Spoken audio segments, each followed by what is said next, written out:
If you're a mid-level to C-suite leader who wants to own your growth and figure out your next small, brave move to achieve your leadership goals, you are in the right place. Welcome to the Small Brave Moves podcast, a weekly deep dive on how to be braver in leadership and in life for exceptional results. I'm your host, Nicole Bianchi, best-selling author, certified master executive coach, NSA certified speaking professional, chief bravery officer, and tough talk expert. If you're ready to become a better, braver, and more authentic leader, let's dive in. I want to tell you about a small, brave move that I made that just didn't work. I don't talk about this one often. I often talk about the ones that worked. The ones with clean endings where lessons were obvious and the client hugged me and the audience nodded and everyone left feeling so good.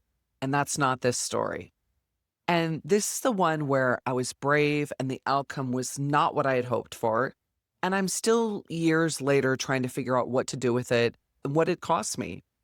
Today, we're talking about bravery as a discipline, not a personality, not a mood, and what that means on the days that it just doesn't deliver.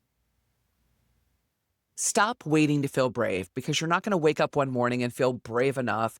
It's just not how it works. Bravery is not a personality trait that some people were handed at birth and the rest of us have to hope for. Bravery is a discipline, and you build it one ordinary day at a time.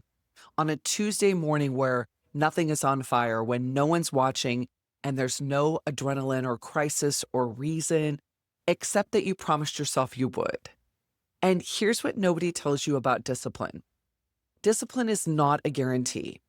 It's a practice, which means some days you show up and it does not deliver. Some days you make the move and the room just doesn't applaud. Some days the answer is no, and some days you lose the client, maybe the job, the relationship, or the room. But you still have to keep that discipline because brave is not what you built for the days it worked. Brave is what you built for the days that it just didn't. A few years ago, I made a small brave move with someone I loved. I had been rehearsing that conversation for months. The conversation was I could not keep being the version of myself that person needed me to be. And it was going to change things between us. I knew that.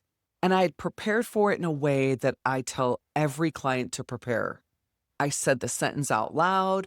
I leaned on my frameworks and I practiced in a room where no one was watching or listening, right? So I'm getting ready for this. And it did not go the way I had hoped. The relationship didn't become deeper. The person didn't respond with the openness I had in some quiet part of me been imagining. And what happened instead was the relationship changed permanently. It didn't end. It changed in a way that I'm still figuring out how to hold. And here's the thing I don't say often enough from stage. I don't regret making the move, but I've not fully forgiven myself for how much it cost.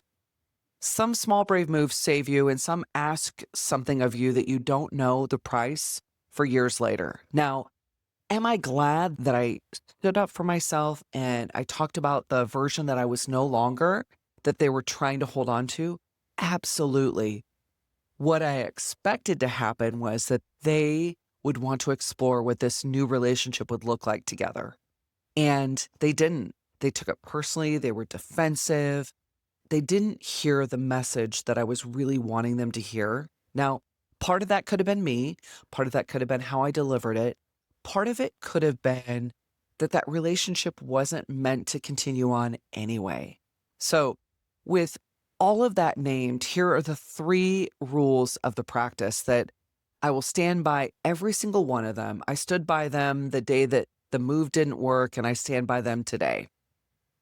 Rule 1, do it small, do it on purpose on a Tuesday. Don't wait for a big moment.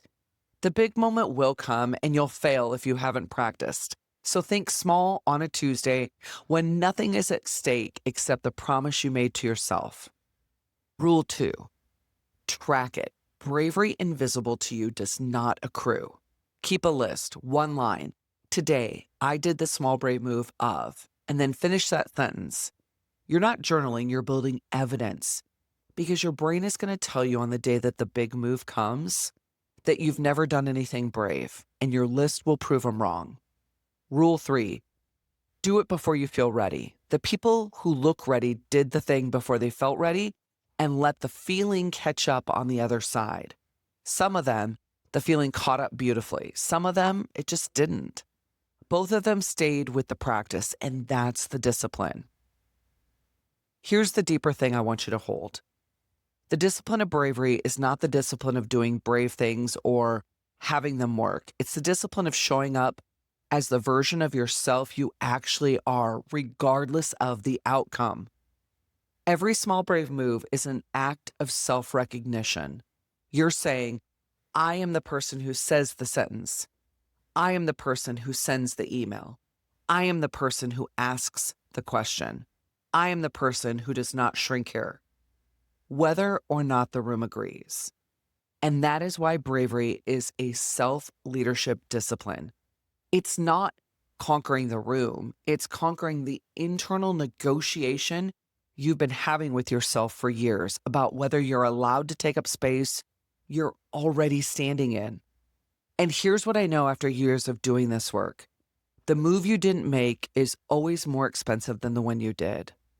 Even when the one you made cost you something real. Even when it didn't go the way you hoped. The ones that don't work are not a reason to stop. They are a practice too. So here's your small brave move for this week.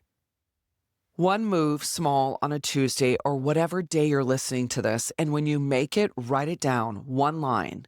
Today I did the small brave move of, and finish that sentence. Not because you're journaling, but because you're building the evidence you'll need on the day that the big move comes. And the big move is coming. And the only question is whether you will have practiced it enough to make it.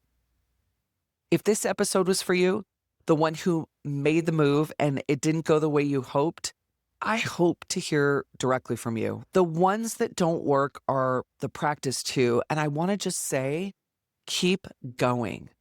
Share this with someone in your world who needs to hear this today. And if you're ready to bring Small Brave Moves framework into your organization as a keynote, a leadership development experience, or a deeper engagement, I'd love to talk. All of the details are in the show notes. Until next week, make the move anyway. Thank you for joining me for this episode of the Small Brave Moves podcast. If you're wanting to take this work even deeper, I'm here to help. From engaging in inspirational keynote speeches to transformational coaching and workshops for leaders and teams, page-turning books, online courses, and enlightening leadership development retreats. There are so many ways that we can work together to take your leadership to the next level. For more information, check out the show notes, and let's do this together, one small brave move at a time. See you next week.